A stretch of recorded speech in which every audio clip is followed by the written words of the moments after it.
President Donald Trump has named his new national security advisor and says he's looking forward to firing him. The soon-to-be-dismissed replacement for John Bolton is Robert O'Brien, who previously served as the nation's chief hostage negotiator, negotiating the release of such hostages as Danny Burch, Andrew Brunson, James Mattis, and Jeff Sessions. The families of the released hostages welcomed the appointment, although Sessions still remains hospitalized for shock after the trauma of his experience. In a statement made to either the press corps or a ravening pack of hellhounds from the fires of perdition, it's become difficult to tell the difference, President Trump said he was glad to have O'Brien temporarily on board. The president said, quote, many people whose names I can't remember have said this is a very respected man, so I feel confident he will be utterly humiliated when I toss him out in some particularly public and unpleasant way. I look forward to listening to Robert's stupid opinions until I just can't stand it anymore, and then firing him in the tradition of that great show, The Apprentice, which died when Arnold Schwarzenegger took it over because I was the whole reason for the show's success, even though Arnold was telling himself what a big star he was in that ridiculous accent of his. I mean, how long has the guy been in this country, and he still talks like that Mike Myers German character on Saturday Night Live, which hasn't been funny in years, unquote. While the president made his remarks, O'Brien stood beside him, wondering what the hell he had gotten himself into, and thinking no matter how quickly he was fired, it couldn't come soon enough. Addressing either the press corps or a writhing tangle of poisonous snakes from an old Indiana Jones movie, it's become difficult to tell the difference, O'Brien said, quote, I look forward to working with the president, and I just want to say that when he tells you he fired me, I really will have quit. Trigger warning, I'm Andrew Klavan, and this is The Andrew Klavan Show. I feel hunky-dunky, life is tickety-boo. Birds are winging, also singing hunky-dunky-doo. Ship-shaped, tipsy-topsy, the world is zippity-zing. It's a wonderful day, hurrah, hooray! It makes me want to sing. Oh, hurrah, hooray! Oh, hooray, hurrah! You know, so many of the questions facing our country today are questions in some sense of identity. And I don't mean identity in the false and stupid way the left uses the term. What color are you? What gender are you pretending to be? How can your sexual preference be used to distract you from the fact you're being taxed out of existence? I'm talking about real identity, who we are as a moral entity, what we believe and how we're going to bring those beliefs to fruition through real world action. For instance, on the question of border security, the question is immigration a responsibility we have or a privilege we confer? Do we have some responsibility to take in the wretched refuse of the earth because someone wrote a poem and put it on a statue? Or do we have a deeper responsibility to ensure that our country and our people are served by the immigrants we choose to let in for our purposes? It's a fair moral question, and you can't determine what to do until you know the basic values under which you're operating. The same is true with war and peace. Are we the policemen of the world, or do we only have to act when it serves our particular interests? Or is there some third way of determining when we have to resort to violence and what kind of violence we resort to? To me, there seems no escaping some sort of U.S. peacekeeping function. We're the most powerful, free nation on earth and have both a responsibility and an interest in ensuring that other free nations remain free. We can't do it always, and we shouldn't have to do it alone. But if you leave it too late, one day you look out your window and there's a guy with a swastika and a tank on your front lawn. The question is, what sort of lawman do we want to be? Are we Liberty Valance from the old John Wayne movie who draws his gun at the drop of a hat and rules through violence and fear? Or are we Shane, the man who is determined to hang up his guns until the bad guys make that impossible? If you're Shane, you're going to get taunted. You'll be called weak and a coward when you refuse to fight. You'll be laughed at and mocked. And then, if you make the decision to fight, the same damn lookers-on or Democrats who called you a coward will call you a violent killer and a warmongering tyrant. I didn't have to tell you that was the Democrats, you probably guessed. But Shane has this advantage. Shane acts when he chooses to act, when he feels there's no other choice, and he stays true to his values no matter what the Democrats say. It's not a bad model. It's not a bad model. And we'll look at how it applies to the present moment in Iran. But first, let us talk about RockAuto.com. And I love these people because I love to say RockAuto.com. If your car needs a part, needs something, you can go to rockauto.com, and you can even say it like that, and you don't have to drive down in a car that isn't working to the auto parts store where they don't know any more about it than you do. RockAuto.com is a family business serving auto parts customers online for 20 years. Go to rockauto.com to shop for auto and body parts from hundreds of manufacturers. They have everything you need, and you can find it in a few easy clicks, and they will deliver it directly to your door. And since your car isn't working, that's the best way to do it. The rockauto.com catalog is unique, easy to navigate. You can quickly see all the parts available for your vehicle and choose the brands, specifications, and prices you prefer. Amazing selection, reliably low prices. That's rockauto.com. Go to rockauto.com right now and see all the parts available for your car or truck. Write Klavan in their How Did You Hear About Us box so they know we sent you, and so they know how to spell Klavan, because it's Klavan. Not everyone knows that. Some people think there's an E in Klavan. What can I say? So Trump has appointed a guy to replace John Bolton, and he's kind of a hawkish guy too. I mean, nobody is as hawkish as John Bolton. John Bolton, I believe, carries an actual nuclear weapon in his pocket, and if anybody bothers him, he just blows the guy off the face of the earth. So nobody is quite as hawkish as Bolton. But O'Brien is a kind of typical Republican who wants, is ready to fight if he has to fight, and he was this guy who has helped with the very successful, or as Trump would say, very successful hostage negotiations that Trump has been carrying on, making sure he gets people out. He helped get Pastor Andrew Brunson out of Turkey. He helped get that rocker, A$AP Rocky, out of Sweden. I'm not sure we should have done that, but he did it. And he's, tough on Iran. He calls Iran the sworn enemy of the United States. So it's going to be an interesting mix until, of course, Trump fires him.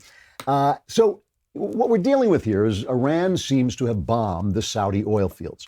And the only reason this isn't a much bigger deal, the only reason this isn't the front page headline every single day, is because we are producing so much oil because of wonderful fracking and all our new technologies, and because Trump has pulled off the regulations that were keeping the energy industry suppressed under Obama. The world is awash in energy, so that we were able to fill up the gap. The Saudis have got their oil production stuff back online very quickly, and so we haven't seen this huge spike. But the Saudis are still the major supplier of oil to the world, and Iran knows it. And Iran is, this is the whole thing. What is Iran trying to do? You hear people say, well, they're testing us. They're testing us. Well, that doesn't make total sense to me. They are testing us. They're seeing how far they can go. But what they're hoping is that if the world starts to have an oil shortage or prices go up, that the Europeans will make good the money they're losing from the sanctions that Trump keeps hitting them with. Trump hits them with sanction after sanction after sanction. Now, Iran is claiming this is the Houthi rebels in Yemen, but the Houthi rebels in Yemen basically are Iran. The civil war in Yemen is a proxy fight between Saudi Arabia and Iran, and there's now evidence that some of the missiles that hit the oil facilities in Saudi Arabia actually were fired right out of Iran, so they're not even bothering to cover it up, right? And Trump, as opposed to Obama, has been just hammering them. He has been really tough on them, and Obama was coddling them and everything. And so it's really interesting to me, because these questions of war and peace are such essential national questions. It's interesting to me to look at the sides and what they say and how each side falls short, because each guy, of course, sees things through this particular lens, and he doesn't want to give the public any reason to look at it from the other lens, right? So you have Lindsey Graham, ultimate hawk, guy who's become very admirable ever since John McCain died. John McCain was his best friend, and I think sort of ran him a little bit. And somehow Lindsey Graham, since McCain died, has become a free man. Lindsey 2.0, they call him, and has been a much tougher customer. He's been the Trump whisperer. He knows how to deal with Trump. He knows how to disagree with Trump without losing his friendship. And he knows how to call him out a little bit without humiliate him. He's really been handling himself well. But Lindsey Graham is a hawk, and Lindsey Graham feels that we have got to sock Iran a good one. It's time to make them pay a consequence to what is more provocative, more dangerous behavior. The sanctions are crippling their economy, but they're not changing their behavior. And the question is, why would they do this? Why would they have their fingerprints so obviously, I think, on an attack of an oil refinery owned by Saudi Arabia? They're clearly testing the region and President Trump. So the only thing that will make them change the calculation of being provocative is that the costs are too high. So that's the one side of it. But when they say they're testing us and provoking us, I mean, it seems to me it is true. Remember, they blew up that drone, our drone, and Trump ordered an attack and then called the attack back. And so, obviously, if in the Middle East in general, and Iran in particular, if you're not strong man, if you don't punch the guy when he punches you, he takes that as weakness. It is the Shane factor. It is when Shane is trying not to punch a guy, when he's trying to keep friendly, when he's trying to hang up his guns. They make fun of him. They call him names. That's the way it is between us and Iran. But at the same time, Iran wouldn't be doing this, I think, if they didn't want a fight, if they didn't want some kind of confrontation, which is the other side of this. Once we bomb them, once we get entangled with them, we lose our blood and treasure, we become involved. This is a fight between Iran and Saudi Arabia. We give the Saudis, we sell the Saudis a lot of weapons. They have a lot of backing from us. We also back Israel, who could go to war with Iran at any minute. So it's not necessarily in our interest, just because obviously Graham is right, that they are testing us and pushing us and shoving us, just like when they seize tankers in the Gulf, that they're doing the same thing. They're trying to show that they can manipulate the oil market and that they're a danger, but they're also trying to draw us in. I think they want to fight. I think that's pretty obvious. So then you have the other side, which is Rand Paul. And of course, Rand Paul never wants to fight anybody about anything. As far as he's concerned, he's basically an isolationist. I'm not a big Rand Paul fan. I think there's a lot of virtue signaling in there. And I think that some of the stuff he says doesn't make sense, but let him make his side of the story.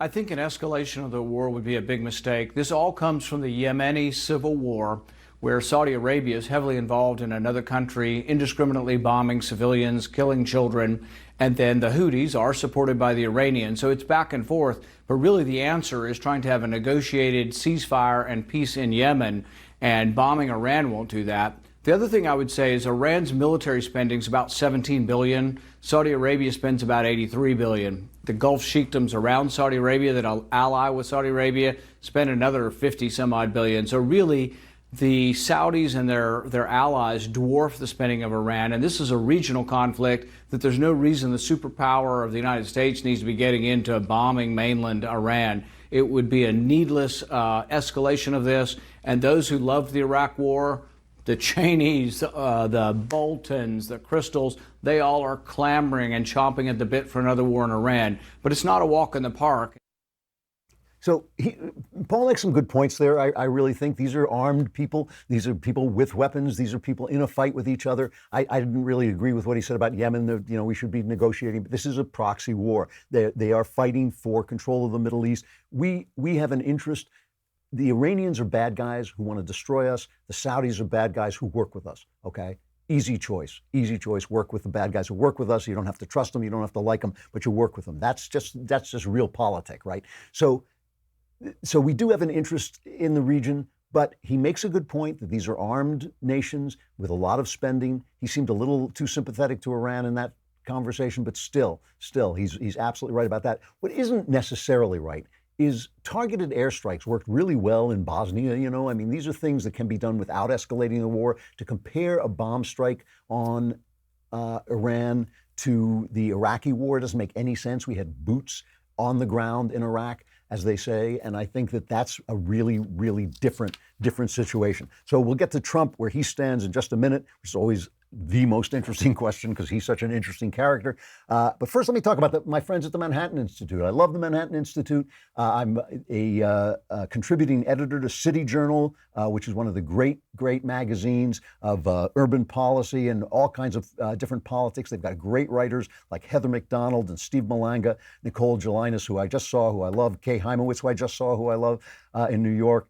They have me, who is absolutely fantastic, one of the greats. And they also have this wonderful podcast of their own called 10 Blocks with my pal, Brian Anderson, the editor of City Journal, where he interviews some people, to some of these writers, to get more in depth into the story. It is really good. You can listen and subscribe to 10 Blocks at iTunes, Stitcher, Spotify, wherever you get your podcasts, or you can visit cityjournal.org/10 blocks. That's the number 10. And the way it works is city-journal.org/10, number 10 blocks, city-journal.org/10 blocks. And it is a really in-depth in-depth podcast without getting wonky. It just tells you what's going on. One of the things I love about working with the Manhattan Institute and working at City Journal is they're not so partisan, but they talk about what works. What makes things better? What makes life better? What improves life? And that's why Heather McDonald does such a great job there.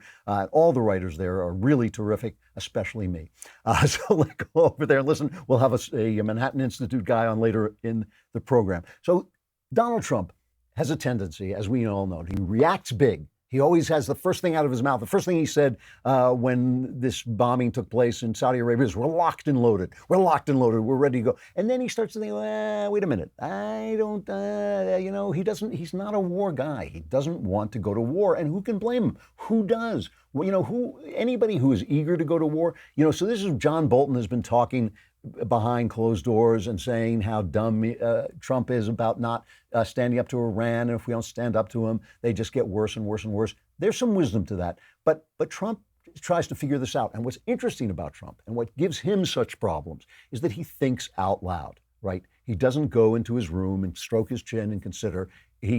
As you've got the microphone in his face, you're listening to the guy's mind work. So here he is talking about it while he appointed O'Brien.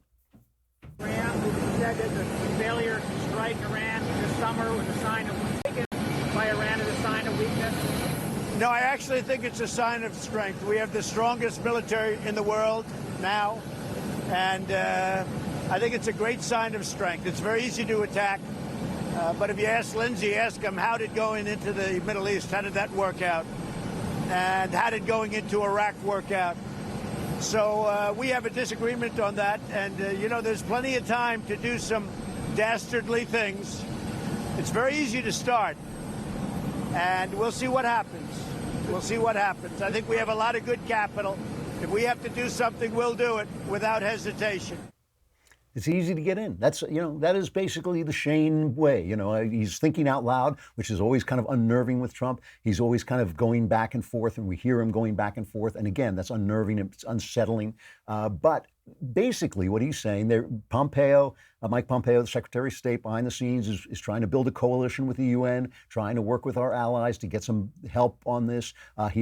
The Israelis are starting to say, Iran is a real threat to us and we may have to go in. And Pompeo is telegraphing, saying out loud that we will support the Israelis. They have a right to defend themselves. We're on their team. No matter who wins the election over there, no matter who builds the coalition, we're going to be with Israel. Trump said we're with Israel, not with Netanyahu. We support Israel. And he's going to stick with that, obviously.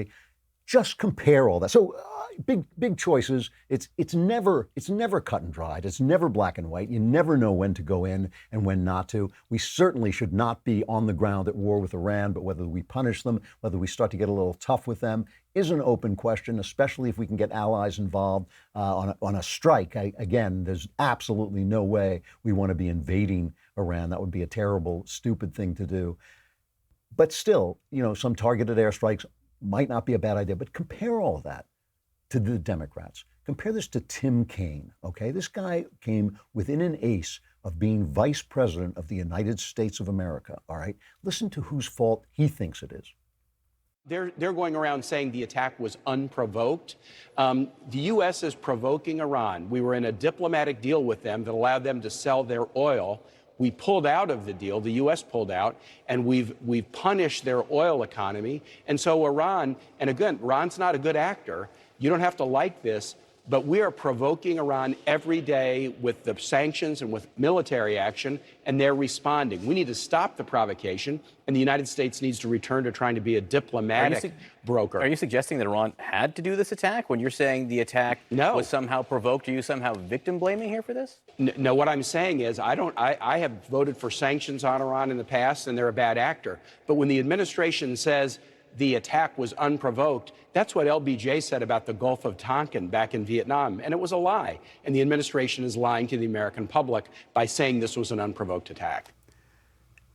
The guy reminds me of Alvin the Chipmunk, except without the testicles. I mean, the guy is really, he uses this opportunity to attack the president, who is certainly the one person who's not to blame here, is the president. And I don't know what he's trying to get across there, that we're not supposed to put sanctions on Iran, that we're supposed to follow through with Obama's plan to give them a path to nuclear weapons, that we're just supposed to be resigned to that and let that go and not try to bring them into line by force because they're not going to understand.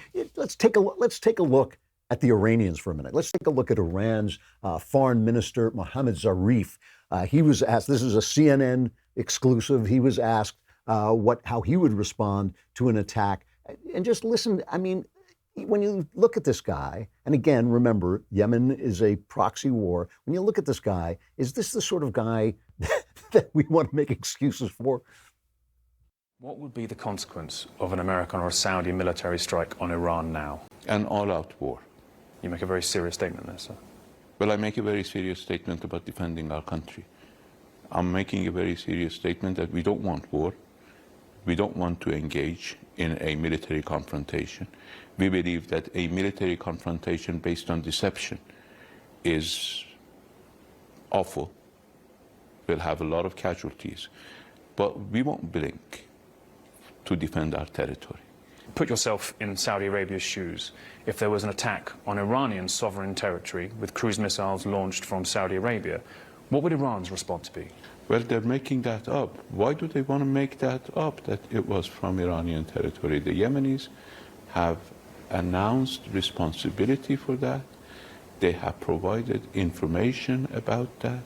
They have answered all the Saudi disinformation campaign about the fact that they launched this attack against Saudi Arabia in self-defense.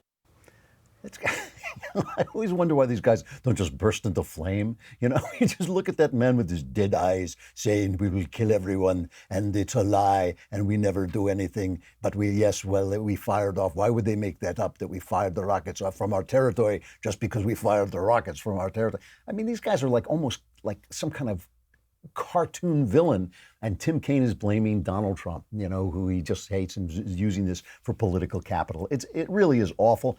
I think Shane is the right model. I think though Trump speaks out loud and it thinks out loud and it makes it very unnerving to watch him do it. It creates a lot of uncertainty and it creates a lot of trouble. He's actually doing the right thing. You do not want to strike until it's absolutely necessary. It is still an open question whether it's absolutely necessary. Obviously, Iran wants us to hit them and wants to draw us into this fight. So I don't think that that's necessarily the right thing to do. If you do finally decide you got to pull your gun, pull them and kill them and walk away. There's a couple other stories I want to talk about today. One, of course, is just this hilarious one about the fact that Justin Trudeau is running for re-election in Canada, was caught with having been when he was a teacher, he was in blackface. And the story is hilarious because they keep saying he was in brownface. And both Knowles and I, without referring to each other, both tweeted out that the definition of a man in brownface is a liberal when he's wearing blackface. Now, this is something that drives me crazy. I don't think we should be doing this to people. I don't think we should have canceled the Shane Gillis from Saturday Night Live for doing funny Chinese accents. I don't think we should hurt somebody or fire somebody when he uses the N-word not as a slur but referring to it, which is absolutely ridiculous. I don't think we should bother people about the fact that they wore blackface. A lot of people have done that. It's not necessarily an insult to anybody. And actually, in a hilarious comment, Justin Trudeau said this, which is actually a good excuse. Matter is that I've always, and you'll know this, been more enthusiastic about costumes than is sometimes appropriate. But these are the situations that I regret deeply.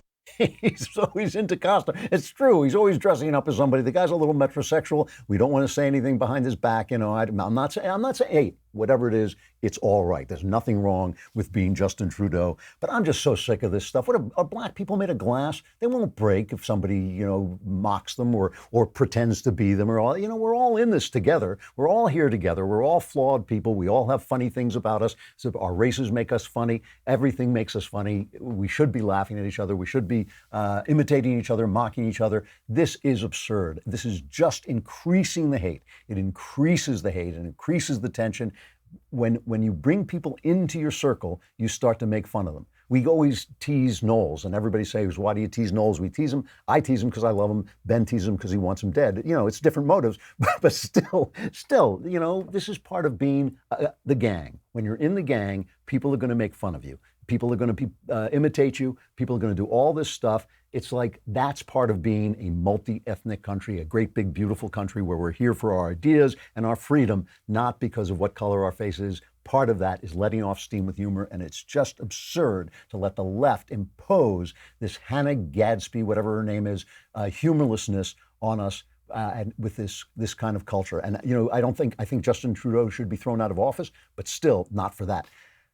Now I want to cover something a story I'm calling Murder Most Democrat. You remember that old Agatha Christie movie with, who was in it? Oh, I can't remember now, but Margaret Rutherford. Margaret Rutherford. She made a couple of Agatha Christie movies that are very funny and very entertaining. One of them was called Murder Most Foul. Well, this is Murder Most Democrat. And I wanted to come back to it because I covered it when it first started. When it first started, this guy, Ed Buck, okay? He's a prominent Democratic donor. He has helped out, he's helped out the governor, Gavin Newsom. He's helped out Adam Schiff, my particular congressman, who I think is a McCarthyite, Ted Lieu. He's helped out a lot of money. He's given a lot of, thousands of dollars to these things. And he has this nasty habit of having black gay men turn up dead in his West Hollywood apartment, right? So the black LGBT community, God love them, has been saying, hey, this guy has a fetish for giving overdoses to his black lovers, for enticing people in. And these are like the least of us. These are homeless people he brings into his house and they die of overdoses. And somehow Ed Buck is never to blame.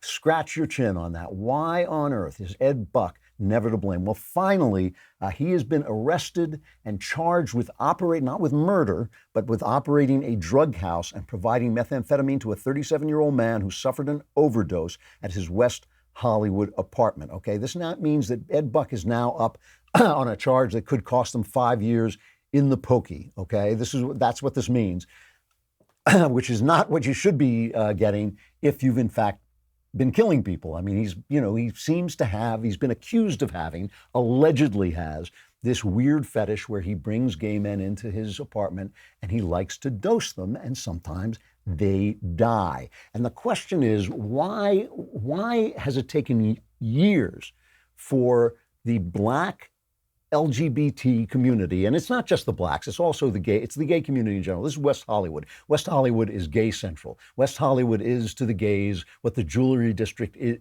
New York is to the Hasidic Jews, okay? This is a place, I live here. This is a place where you drive down the street, they have rainbow flags next to American flags. You can look out the street and it looks like almost a ghetto. I mean, there are streets here where like everybody looks like he's gay. That's the community. And they're saying to the city, this is supposed to be big liberal city, okay? This is supposed to be big liberal California. Hey, just because this guy is a Democrat donor doesn't mean he gets to take guys off the street and they turn up dead and nothing happens to him. And now they've got him on this minor charge because I think they just have to get him on something. And I think it's a story I covered 2 or 3 times before, because it is absolutely disgusting that you can give a lot of money to Democrat candidates. It is amazing to me. It is amazing to me that over the last few years, while we've screamed about Russia collusion that didn't happen, while we've screamed about how Donald Trump is destroying our country, that the corruption that has come out about the Democrat Party, my pal Michael Walsh is always saying it's not a party, it's a criminal enterprise. I mean, the sex offenders, the Harvey Weinsteins, the guys in media, they keep making stories about Roger Ailes. Well, Roger Ailes may have been a lech. If all these stories are true about him, then he may have been chasing women around the desk. But that's one guy. As always, they find the one conservative guy and they drive that story home. But the Charlie Roses and all the other people who have been on the left, they've all been Democrats.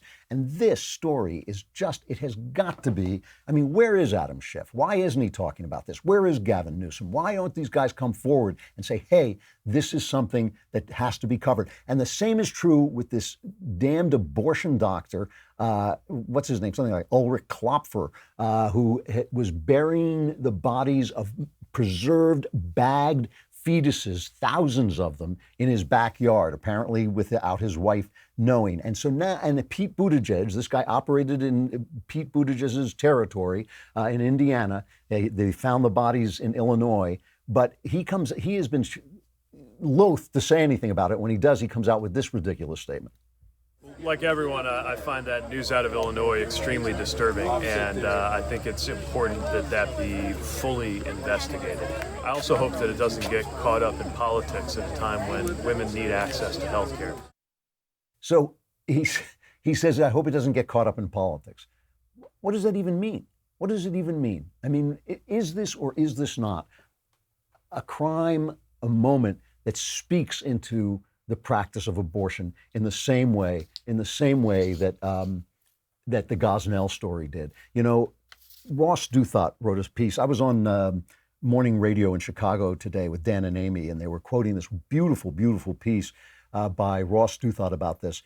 And he says and he's talking about Pete Buttigieg, who keeps making biblical arguments for things that the Bible is obviously against. And he says the unapologetic grisliness of a Klopfer or Kermit Gosnell haunts a Buttigiegian abortion politics more than it does a safe, legal, rare triangulation, because it establishes the most visceral of contrasts, a contrast you can feel in your guts, right? The contrast is between the mysticism required to believe that the right to life begins at birth and the cold and obvious reality that what our laws call a non-person can still become a corpse. That's what somebody should be asking Pete Buttigieg. If those are corpses in this guy's backyard, how come there weren't people when they were alive? You know, this Democrat Party has a lot to answer for, and some of it is hidden away like Ed Buck, and some of it is in plain sight like abortion. Let me ask you this. Are you the guy who they take a picture of and he doesn't open his mouth because he's afraid to smile? Do not be that guy. You do not have to be that guy. You can get a photo-ready smile right now, starting right now, and it's easier than ever with clear aligners from Candid. We forced Michael Knowles to use these, and he is now the most beautiful, still the most hated man in the world, but he looks great, and his smile is great. Candid's aligners can help straighten your teeth faster than traditional wire braces. Treatment takes just 6 months on average. An experienced orthodontist who is licensed in your state will create a custom treatment plan. They'll show you a 3D preview so you can see how your teeth will look after you're done. Candid's aligners are comfortable, removable, completely invisible. Candid ships your aligners directly to you so you don't have to dedicate an entire morning or afternoon going to the orthodontist. Plus, they cost 65% less than braces, and each aligner purchase Candid donates $25 to Smile Train, which brings safe, free cleft lip and palate treatment to children around the globe. Get your photo-ready smile by the holidays. Go to candidco.com/Klavan and use code Klavan to get the $75 off. That's candidco.com/Klavan, code Klavan for $75 off. candidco.com/Klavan, code Klavan. You got to know how to spell Klavan twice. That's Klavan. No matter how many times you spell it, there is still no E's in Klavan. All right, we're going to stay on so you can hear our guest, but come over to dailywire.com and subscribe. That way you can get to be in the mailbag. We had a great mailbag yesterday. So many people with their problem solved. You probably saw some of them skipping down the street and making that woohoo shrieking noise we always make here. That can happen to you too if you subscribe for a lousy $10 a month, lousy $100 for the entire year, which I think is cheaper, but I can't do the math. But you get the Leftist Tears tumbler. How beautiful is that, right?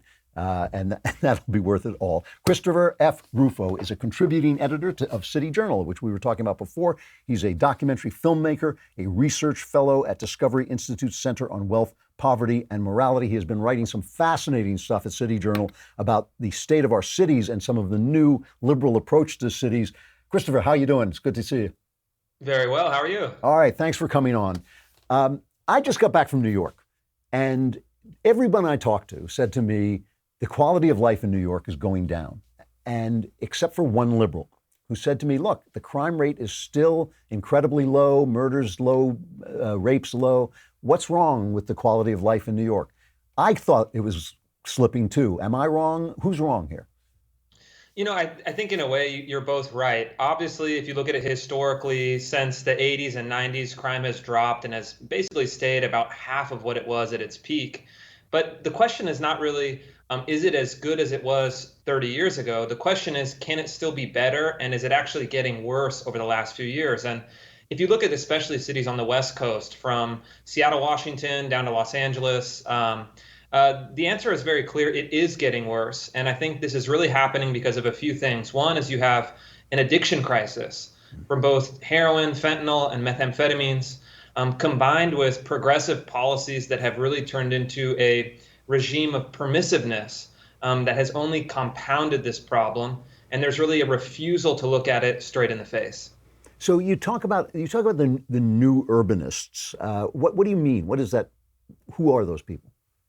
Yeah, the new kind of new left urbanists are a new faction of the left in major cities that their goal is to essentially implement policies that reshape the physical infrastructure. So for every problem, whether it's an economic problem, a cultural problem, a social problem, they think that there's a physical infrastructure solution. So they want to do everything from build subway cars and trains and bike lanes. And then they're even proposing that the federal and municipal governments take over all new housing construction to provide 10 million new public housing units in the next 10 years. So these are folks that are kind of been on the left for a long time. But if you look at like Jane Jacobs back in the 60s and 70s, she was really about the kind of social and cultural formation of cities. These folks are adding a more authoritarian perspective where they say, if the problem's homelessness, build public housing. If the problem's traffic, build bike lanes. If the problem's the environment, ban cars. So it seems like a solution in search of a problem. And the problem is that two things. I don't see those things really lining up. I don't think that you can build your way out of a homelessness and addiction crisis. And secondly, these things are enormously expensive. And the greatest irony, though, is that, there's so much passion about trains and subways as the kind of technology of the future, when in reality, this is the technology of 100, 150 years ago. There's nothing new here. So when you shoot down solutions, do you have solutions of your own? I mean, the homelessness here in LA is becoming obscene. And I've asked numerous people on both the left and the right what they think the causes are and gotten numerous very unsatisfying answers.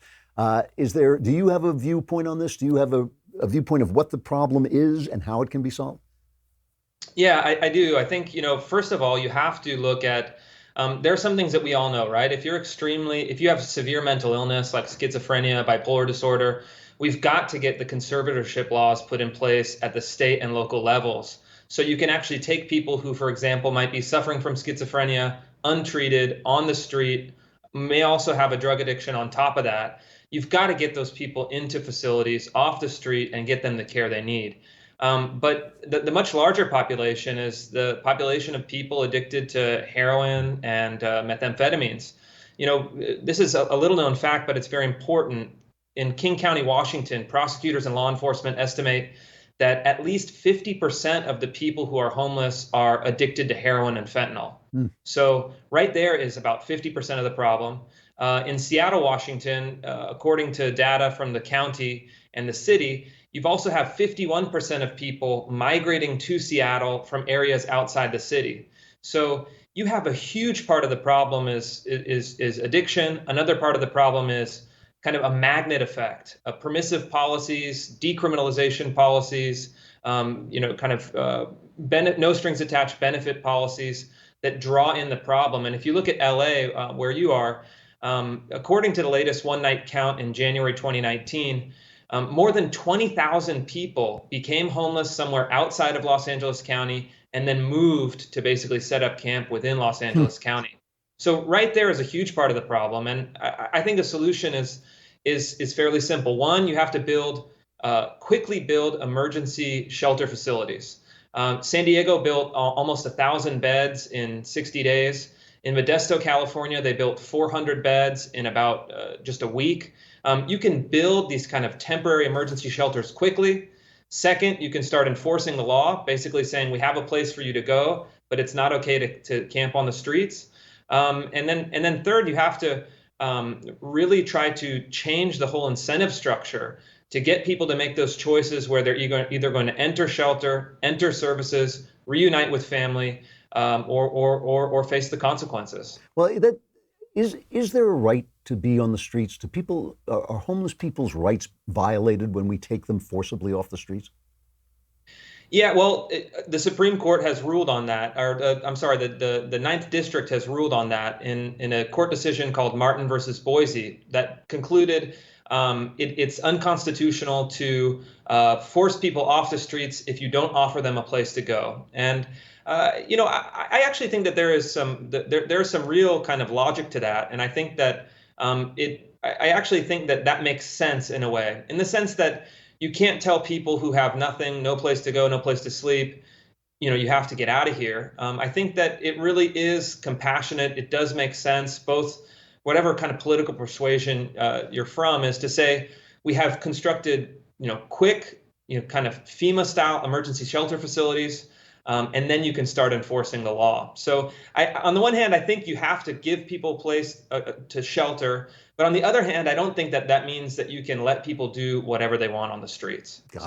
I'm running out of time, but there's just one question. I'm talking to Christopher Rufo, contributing editor to City Journal, terrific magazine. You can get it online, and it's really great. You should listen to their podcast, 10 Blocks. But the traffic, here, obviously, the traffic is a joke. There are streets here where they call them parking lots. It is like a parking lot. But I was just in New York, where the traffic is now bad all day long. Do these urbanists have a point that we need to eliminate cars entirely? Yeah, that's one of their slogans. That one of their kind of most provocative slogans is ban cars. Right. And it comes from a kind of utopian environmentalist idea that cars, I've heard people say that the personal automobile is the most destructive invention in human history.